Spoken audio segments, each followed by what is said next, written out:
Adventure. Across Mackay, the Whitsundays and the coalfields, this is 7 Local News.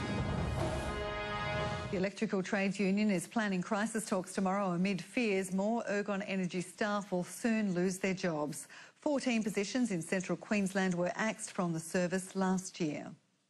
Electrical Trades Union representatives met with a local state government minister to raise their concerns. Their message was simple. Stop the cuts. Stop the cuts. Premier Campbell Newman promised last week there would be no more job cuts. Unfortunately, it seems like the Premier's word is not worth the paper that it's written on. But the state government insists there are no surprises in store tomorrow. I've spoken to the regional manager of Ergon today. I've spoken to the Energy Minister's office today.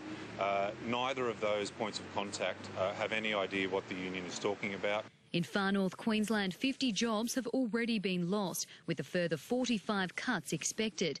North Queensland has lost 56 staff and Central Queensland 14. And as the cyclone season approaches, there are serious concerns about how Ergon Energy will manage electricity across regional Queensland. And job losses could be just the beginning. The Costello report is due to be released next month, and union leaders predict it will recommend the state government start selling off electrical assets. The Premier said he doesn't support privatisation. He said that there'll be no more job cuts. The union left unsatisfied with the result of today's meeting. They want MPs to speak out against further job cuts. Kendall Gilding, 7 News.